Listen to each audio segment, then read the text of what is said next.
All right, here we are at the Crystal Clear Point Studio, and we have the Miles of Smiles show. We're talking again, watch out.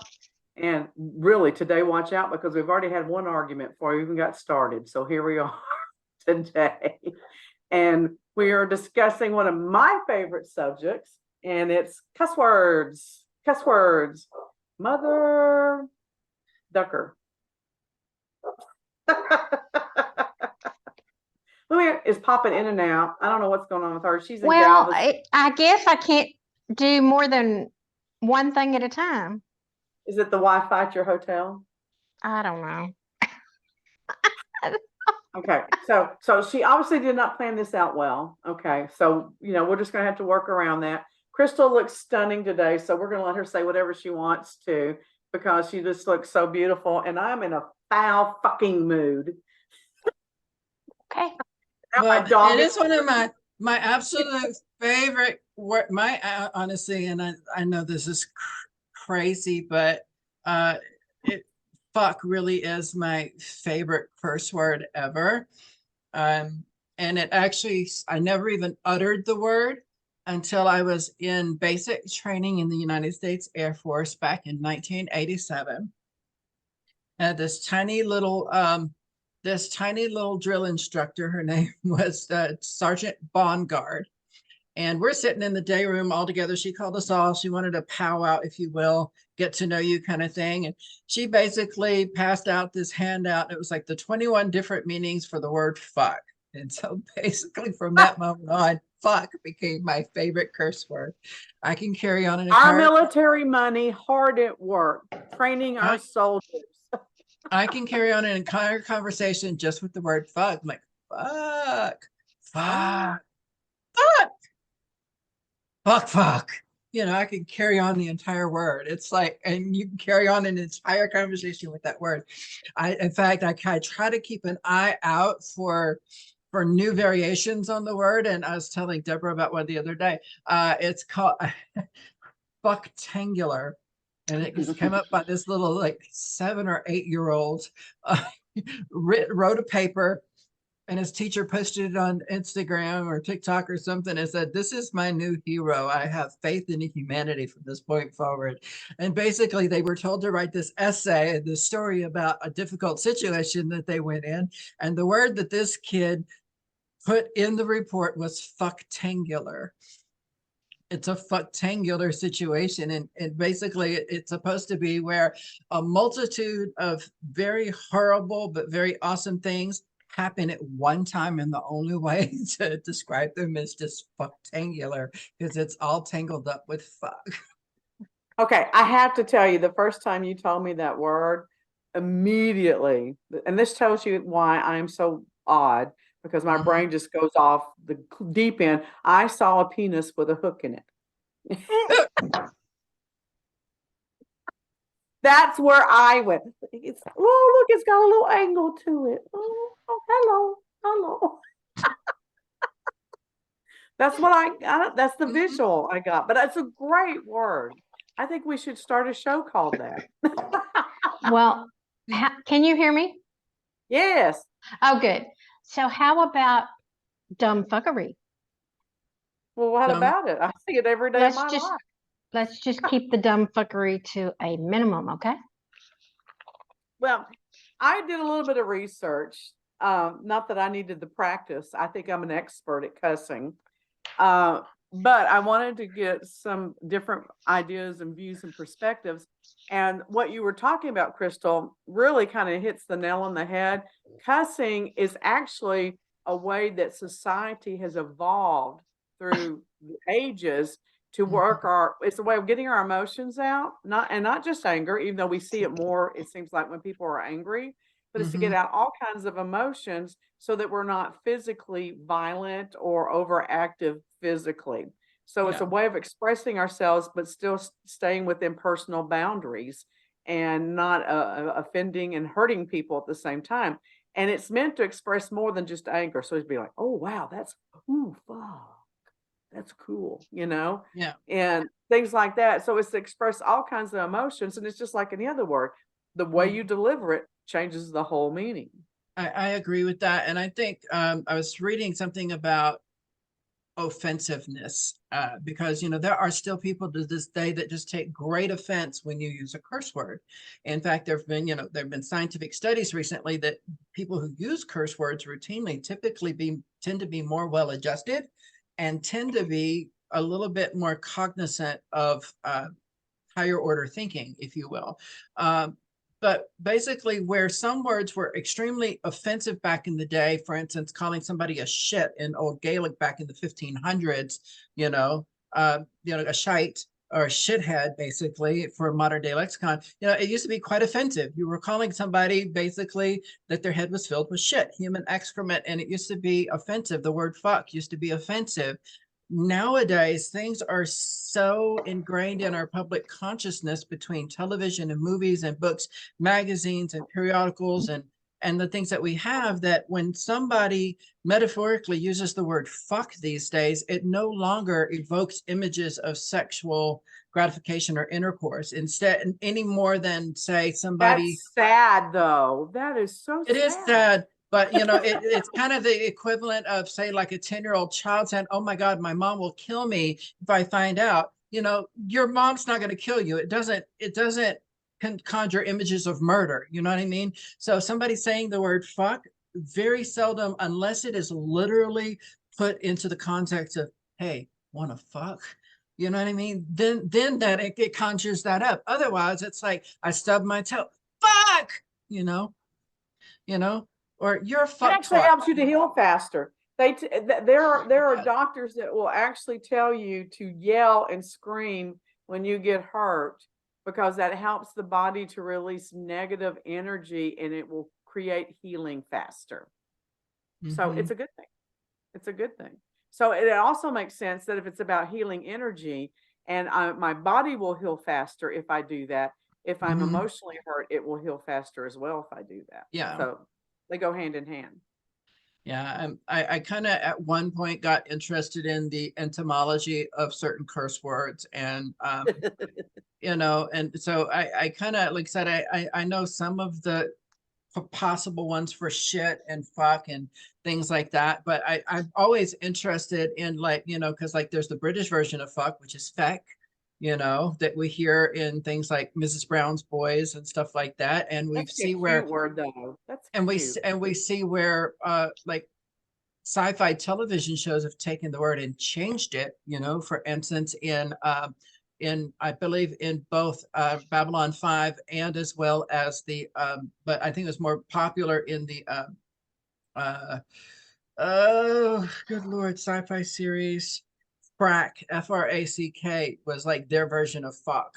So, it's just imaginative, you know what I mean? So it's like, it's such a part of our consciousness. Somebody can just make a derivative of the word that even sounds like the word, and our brain automatically goes there. Yeah, like Mother Ducker. Okay, so here's the thing. People love to research stupid stuff. And Yeah. it is amazing how much research is on the internet in regards to cussing, where the words Mm-hmm. came from, what used to be a cuss word. And here's the thing with old cuss words, they all have 3 or more syllables. To me, that's not very effective. So I'm not for going back in history. When I have to say 6 syllables to say something, when one syllable works, that doesn't cut it for me. But they did a research to see who was the most cussing city in the United States. Who was the most foul mouth? And this was done in October of 2022. Do you want to take a guess who it was? It has What to be about him? Buffalo, New York. No, Chicago. no. You would think it would be, right? Because it's the home of the Well, it mafia. can't, it can't be New York City. No, No. it is a northern city. I will tell you that. Oh, The is it? Southerners, Is it we Boston? have an art form of taking something very innocent and turning it into cussing. Like Is it Boston? Who? Brooklyn? No, Boston. no. All right, tell us, Deb. Columbus, Ohio.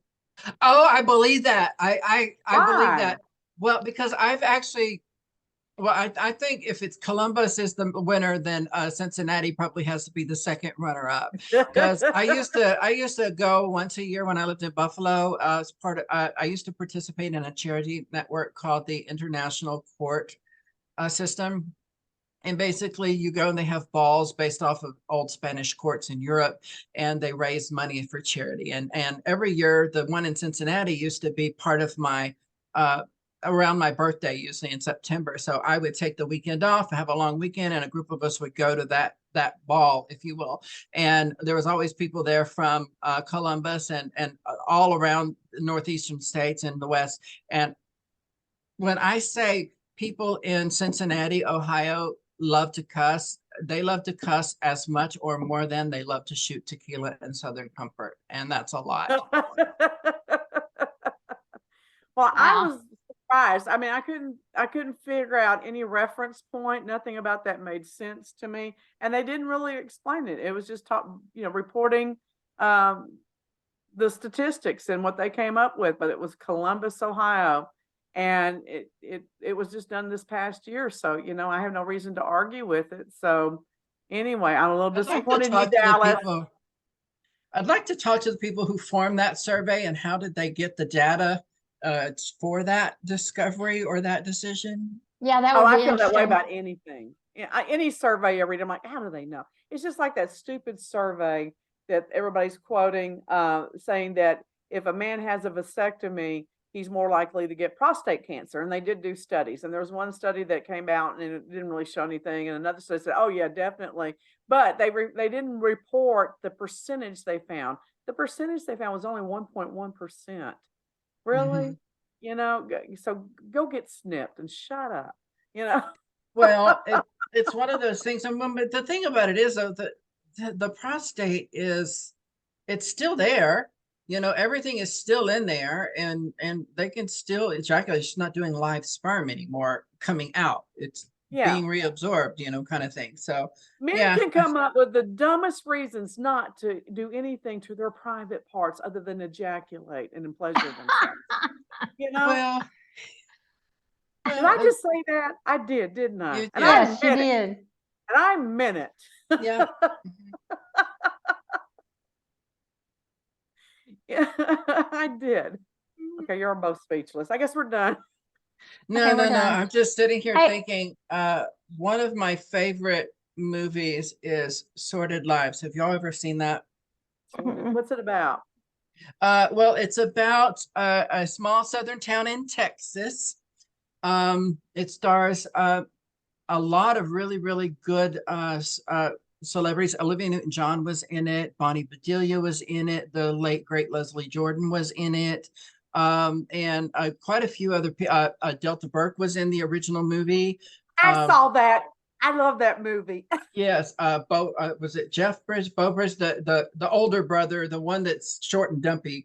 He was in it, the Bridges brother. And it basically everybody converges back on for the funeral of the matriarch Peggy, Yes. who died in a motel when she tripped over her married lover's wooden leg on her way to the bathroom. She tripped and fell and hit her head on the toilet. And it's the scandal of the family and the century. But even more scandalous is, the fact that there's the one son who lives in Hollywood, who's an actor, who's gay and doesn't want to go home telling that he's gay, because back in the day, Brother Boy was the son was the brother of these women that are coming back for this mom's funeral, and the mom and them had him put into a sanitarium, Yes. because that was common things. And so it was just an interesting thing. But one of the things about that movie was there comes a scene in the church. Mama, as they're calling her, or Peggy, is in the casket, and this is one of the times when the corpse is actually played by a live person. And if y'all remember Mrs. Roper from Three's Company, Yes. a very Yes. aged Mrs. Roper, she was alive in that casket the whole time that they were shooting all these scenes. And but basically she's sitting there talking to her son, and all of a sudden she just breaks out. And she just said, "I don't give a shit in hell," which is the first time she had ever heard his mother utter a curse word. She's like, "That's right. I said it. I curse. Shit, damn, hell, dookie, shit, damn, hell, dookie." And she just started repeating it over and over in this frantic manner. And I'm just like, that reminds me, believe it or not, of me, because outside of my workplace, because I've been an educator in adult education for the last long time, for the last decade or more. And so I'm always talking to my students about, you can't be cursing in the classroom because you can't be cursing in the treatment room. You can't be cursing in front of your clients because it sets a tone. It, you know, and people will judge you and your abilities based on the language that you use. And so I'm sitting here in the classroom, and I'll stub my toe, and instead of saying shit, or I was like, shit, taki mushrooms, or fudge brownies, or like chocolate chip cookies, I'll be like, anything to keep from saying the actual words in front of my students and in front of my clients. But then, in fact, I was so adamant about this that I used to, when my classes were smaller, like 7 or 8 students, before they got to be like 20 and 30 students in a classroom. I used to promise them, okay, I'll give you one boon or one thing. What do you want? It can be candy, it can be a cookie, a piece of a cake, a coffee, whatever. She said, "Miss Crystal, I don't want anything. I just want to hear you cuss." And so she literally, the day she graduated, once she clocked her last of her 750 hours, I said, "Oh, hey, come with me." I took her outside the school onto the sidewalk, and I just started letting loose a string of expletives that would make a sailor blush or make Deborah proud. Take your pick. And she left me this little post-it. She gave me a card, and she put this little post-it note, and she said, "Miss Crystal, you're fucking fantastic, and I love you.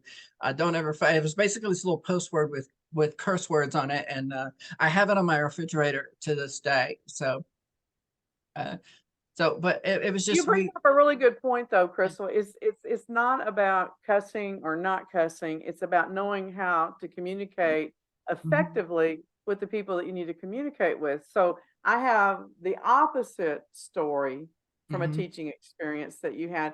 I spent several years teaching parents that had children with mental health issues and, different coping skills and things like that. And so one of the things I would do for this 3-day class, and I taught thousands of parents during this period, it was I would cuss like a sailor during this class. And the first couple of times I do that, some people lodged a complaint. I can imagine. But I explained to the class, and I explained to the board of directors who had given me my contract for teaching this, that I am teaching them coping skills. And I'm teaching them how to effectively deal with teenagers that have mental health issues like depression, bipolar disorder, things of that nature. And I said, they're going to be dealing with this. Their kids are not going to step around on broken glass watching what they say and how they say it. And they're going to say some horrific things, especially when they're in the height of their illness. And I want to teach them how to deal with that and not react to the words, but to handle the situation. And once I explained that to them and to the classes, it became a very effective teaching tool. And we would even have, like, at break, a lot of times some of the more timid parents would go, "Can you teach me how to cuss?" Yeah. Well, I've got well, and then also I also think about it. When you say that, it puts me in mind as a coping mechanism, because there have been times I've actually, with some of my more timid students, and I also teach holistic classes as well, or at least I did until recently in the last few years. And then I'm about to start those back up this spring. And then, but one of the coping mechanisms is, sometimes you just have to go outside, plant your feet in the ground, point your head up at the universe, take a deep breath, and just scream out the loudest curse word you can get out, just to get it out of your system, so that, cursing can be an outlet. It can be a cursing, where it used to be there used to be the saying that a foul mouth is the sign of a lowered intellect, or a dumb mind, or an in or an immature mind. Nowadays, there's actual studies that, suggest the opposite, that, using curse words is the sign of an intelligent If you mind. use them correctly. If you use them correctly. But I agree, using them correctly is fine. Like, it doesn't make sense, to use the word shite in a situation with somebody that just won't understand you, what the word shite means, um But the I- other side of that coin, go ahead, Luann. Go ahead, Luann. Go I ahead. have a PG one that I use all the time. Son of a Siberian sea biscuit. Well, and then that also comes into play. I like the way she said that, because that brings into mind what actually constitutes a curse word or a swear word, or something of that nature. Because I had an aunt tell me once, she says, it doesn't matter whether you say fudge brownies, fudge sickles, chocolate chip cookies, or shiitake mushrooms. We know what your intent is, and it's still just as sinful in the eyes of God. Exactly. So, Exactly. That was my point. That was the point I was going to make. And the other thing is tone of voice is everything. But then the opposite side of that coin too, because you know me, I love to be devil's advocate on everything, is that if you use something too much, it loses all its power. So, it can be, you get totally immune to it, and it doesn't mean anything at all. Yeah, that's that old adage that, some things shared or doubled, some things shared or halved, if you will. So some things can gain in strength, and some things can lose their power, if you will, or their effect, or is it that people become desensitized because they've heard it so much? Well, like my children, one of the, I was raised in the South. Yes, ma'am. No, ma'am. Yes, sir. No, sir. So I thought, as a parent, I would instill that in my own children, until my daughter taught me that saying yes, ma'am could sound like she was calling me the whore of Satan. It all depends on the tone of voice. So the intent, right? Well, it's like exactly. we have that perfect thing in the South, and I think it's been refined to an art form here in the DFW area, at least in this part of Texas. The rest of the part of Texas, not so much. And where I'm from in Louisiana, it's pretty much equally an art form. And it's like, when you say, "Oh, bless your heart," it comes across, and you would think that, it's this lovely endearment. Oh my God, I'm having sympathy for you. But then here in Texas, specifically in the DFW area, especially the closer you get to Fort Worth. I love my Fort Worth peeps, by the way, but this is where I learned this, and it's, well, bless your heart.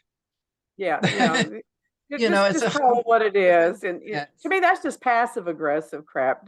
Just call it what it is. But that also, a lot of times people will come and say, well, it says in the Bible, don't cuss. I always got to bring that Christian perspective into it. May because God damn you. That's where GD came from. So I don't agree with that.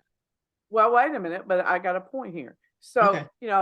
I love my Christian people, but they don't understand some things, in my opinion. There's a difference in cussing and saying a curse towards someone. And the Bible is directing curses. You don't curse people. You don't call God in to curse someone, because first of all, that's like asking a parent to punish a child that they love that they don't want to. God's not going to curse someone. He loves all his children.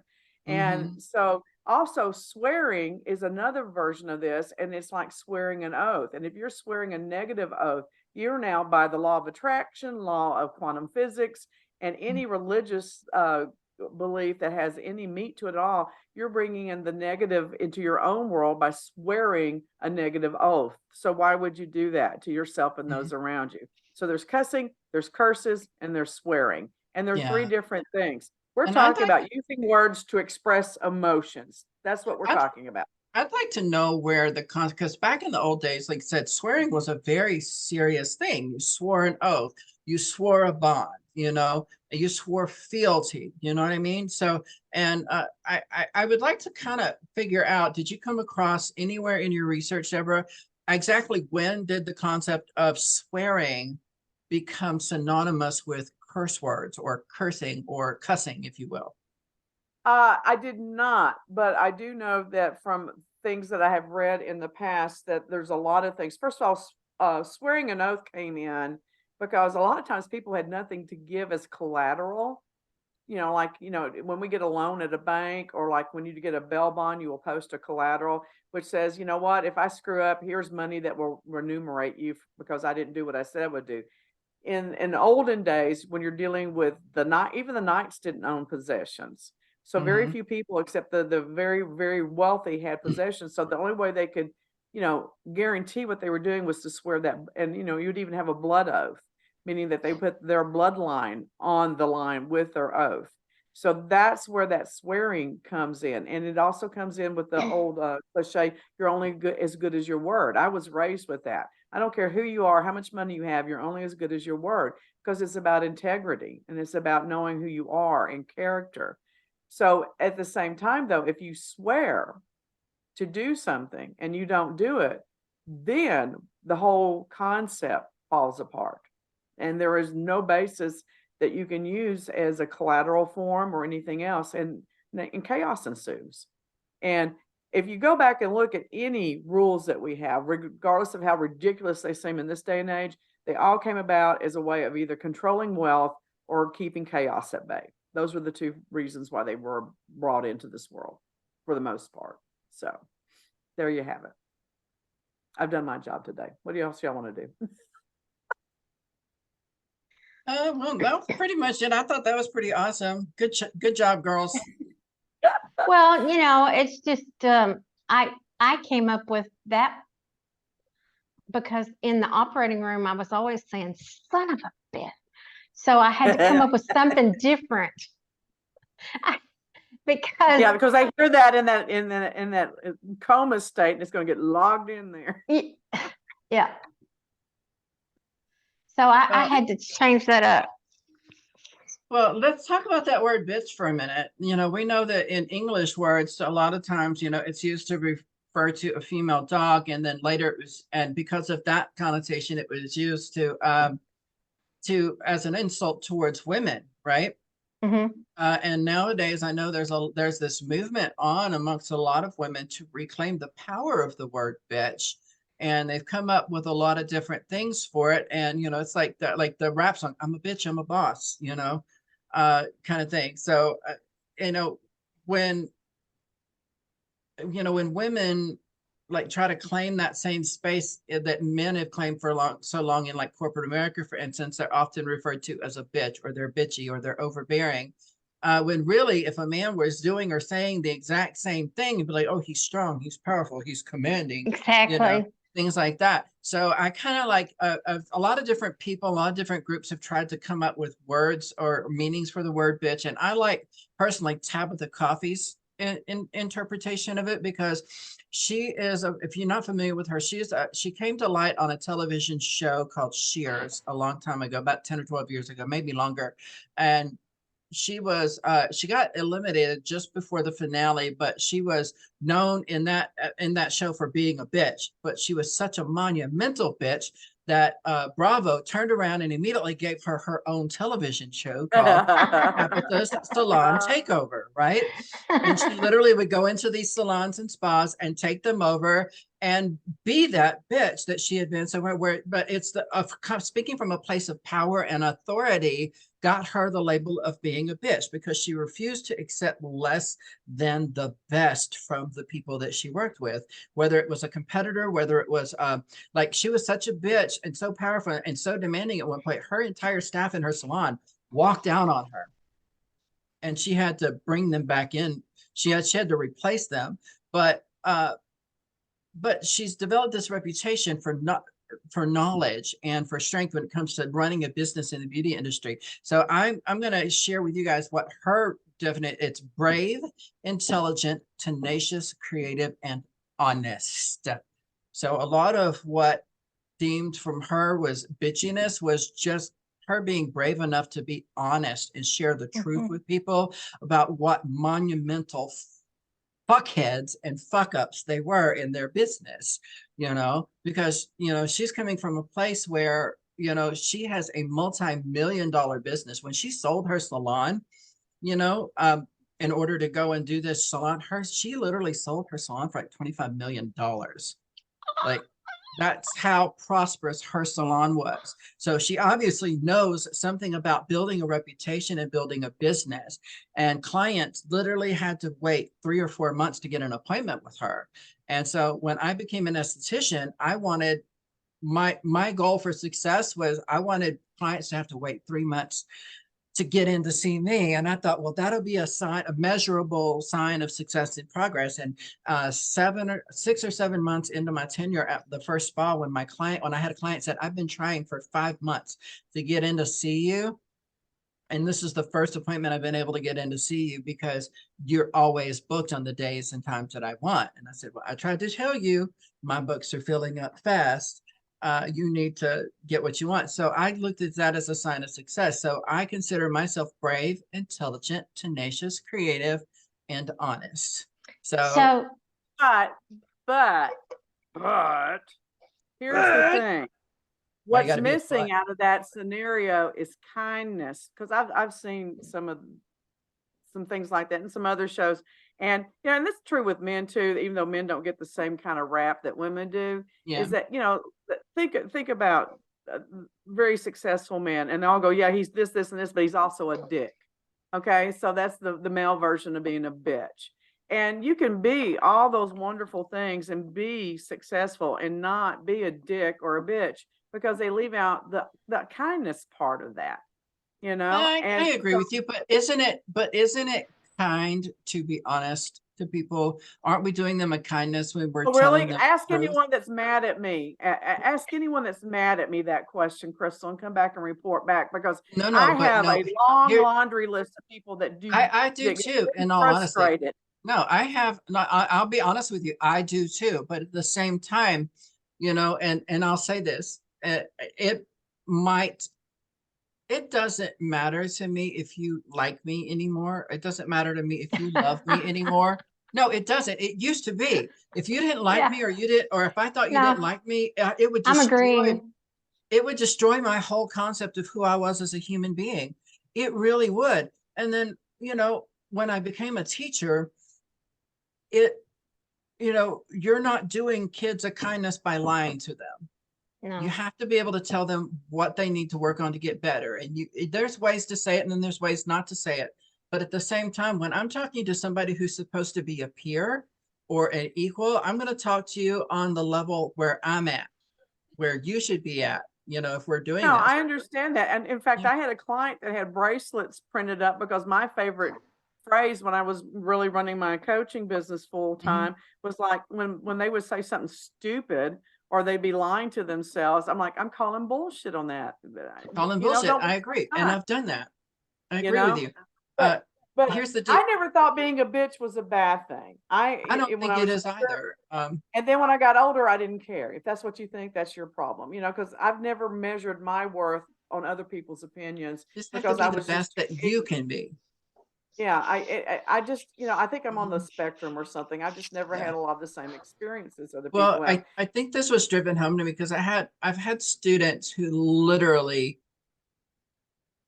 like, I've had students that have filed complaints on me, made up stuff, like completely made up stuff to try to get me in trouble or get me fired in the past. Like You don't I know had what you like mean. straight up made up stuff. And I've had those same students turn around 3, 5, or 6 years later and email me or run into me. I had one run into me at the trade show a couple of years ago, and I hadn't seen her in 6 or 7 years. And she said, "Oh, Miss Crystal, thank you so much for being an awesome teacher. You taught me so much." And this is the same one that tried to get me fired allegedly because I forgot to sanitize my hands after touching somebody's feet and then going to their face. And I'm just like, you're really going to sit here and try to be nice to me and tell me what a wonderful teacher I was after you did all of that. But at the same time, I've had You have students fungus on literally, your nose. How did that happen? huh? I said, Yeah, they wake up one day and they have fungus on their nose. How did that happen? exactly. So, I literally had one student reach out to me. I'd been trying to reach her for like 9 or 11 months after graduation. I couldn't get a hold of her.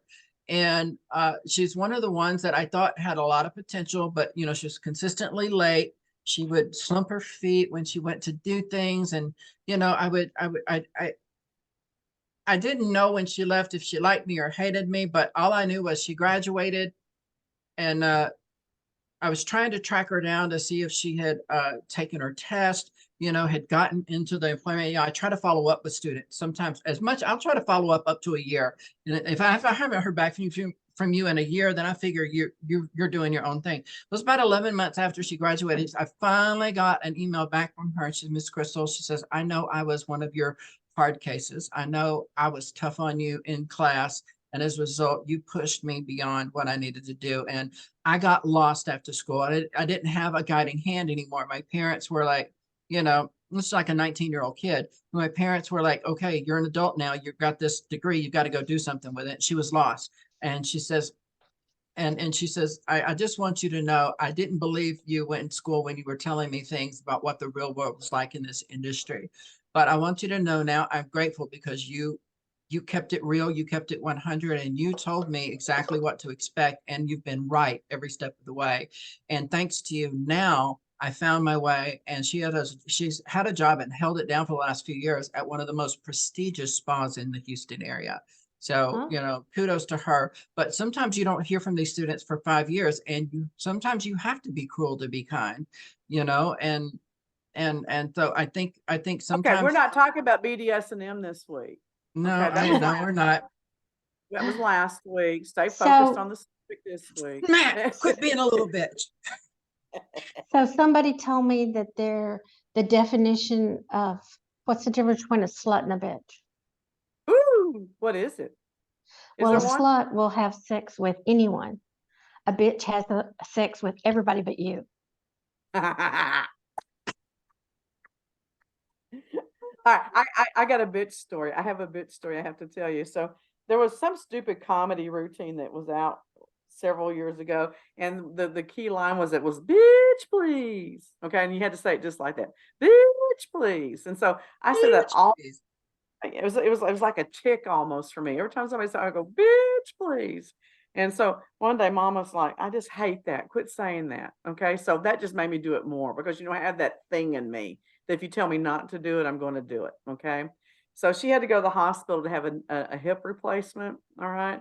And so she's waking up out of her anesthesia, and the nurse is going, Miss Pryor, how you doing? Are you feeling okay? And Mama looked up at that nurse. She goes, bitch, please.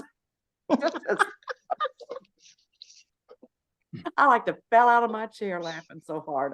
I think I tinkled a little bit. I really do. I think I laughed so hard I tinkled a little bit. Because here she been bitching me to not say that. And that's the first thing out of her mouth.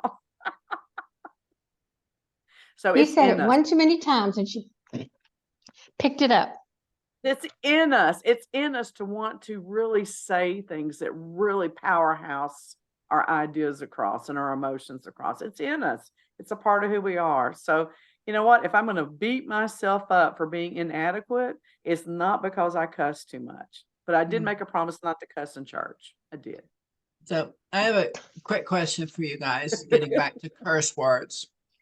What Bitch, do please. the terms Coney, Rabbit, Gwen, uh, what do those have in common? Yoo-hoos. Yoo-hoos, exactly. They all derive or are linked to some people's favorite or least favorite C word. Or Oh, as we say in the LGBTQI plus, et cetera, alphabet, the see you next Tuesday. What do y'all feel about that word? Don't the like C it. word. The C word, yeah. See you next Tuesday. I don't care one way or the other. What I object to is that people who say that word do it normally. In my experience, they do it to be harsh and they do it to be offensive. So I Mhm. object to their intent. If they want to tell me how pretty mine is and that they'd like to adore it, okay, I'm all for that, But that's usually not how I have heard that word used. So, Yeah, exactly. you Mhm. know, It's There's, usually quite derogatory.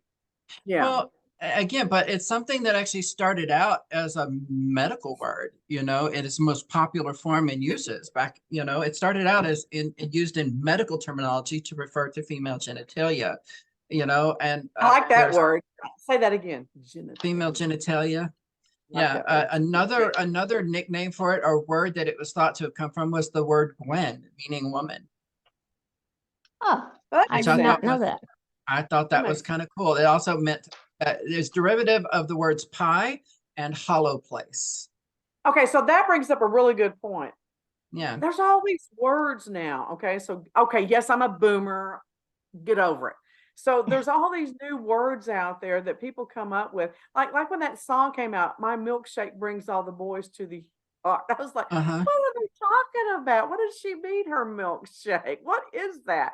And there's all these words that people come up with now that mean boobs and booty and all this stuff. And I'm like, what the heck? Why can't we just use the good old fashioned words that we have? Why do we need all these new little phrases?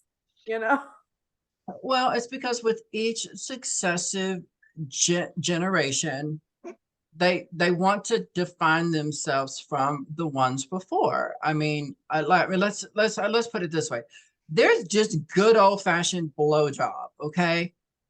You know, it's fellatio, it's you know, it's cunnilingus, you know, it's all this wonderful things depending on who you're performing it on, you know, a blowjob. But I'm sitting here in modern day forums and I have all these young kids going, oh, I'm on here looking for some sloppy toppy.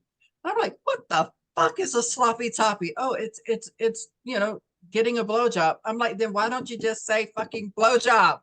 Yeah, You know, I'm yeah. with you And on why that, do Deborah. all curse words seem to revolve around body functions? Sex, pooping, peeing. They all seem to have something to do with physical body functions. That thing's, you know, that seems interesting to me. But you can call someone an idiot, and that's not considered a cuss word. Think Well, it's about it. because well, it depends on, I guess, who you're talking to. Because if you call me an idiot, it's the same. I consider It's that a curse word. insulting, but it's not a cuss word. Oh, You I know, think it is. well, you don't like it, but it's still not considered a cuss word. You're not going to send little Tommy to the principal's office because he said the word idiot, unless he called the guy an idiot and then started a fight and blah blah blah. I mean, there are other repercussions there, and so you know, you can talk about my hot toffee, coffee, waffy, whatever it is, all you want to, but don't call me an idiot. You know, I agree with you. I think Well, I that's I horrible. want to think. Well, you bring up a valid point. It often deals with things that are considered distasteful, either smelly or icky or what have you. And you want to think about when some of these words had their origination. You know, for instance, you know, using you know references to female genitalia. You know, you got to stop and think. Back in the 15 or 1600s, there was not much of anything in the way of personal hygiene. You know, women weren't taught about how to treat yeast infections and things like that. So it would make sense Yeast that, infections, they were worried about syphilis. Let's get real. That was the well, least of Mm, their true, problems. but at the same time, you know, it's like, but you don't, you know, what I'm saying is, and you know, when you look at, you know, feces, it's smelly, it's whatever, it's distasteful. So what do? You come up with, you use words that are in your common lexicon to express towards somebody as distasteful, you know, like the Celts or the Scottish calling somebody a shite, you know, meaning they're a shithead kind of thing. Hold on, mailman's here. Hello, young Hello, sir. mailman. Don't say anything nasty. The mailman's there. Oh, you gotta scan it. The I gotta federal sign. agent. You can't do that around a federal agent. It's against the law. to Yay! cuss? Yes, you can't do that around a Thank you so federal much. agent. I've been waiting on this. This was supposed to have been here on Thursday. Okay, you're in trouble, sir. You're No, late. no, it wasn't him. It was the people that sent it. And I just paid my Atmos. I just paid my Atmos bill. Why are they sending me another one? Okay, Okay. Deborah, you'll be excited about this. Oh, good.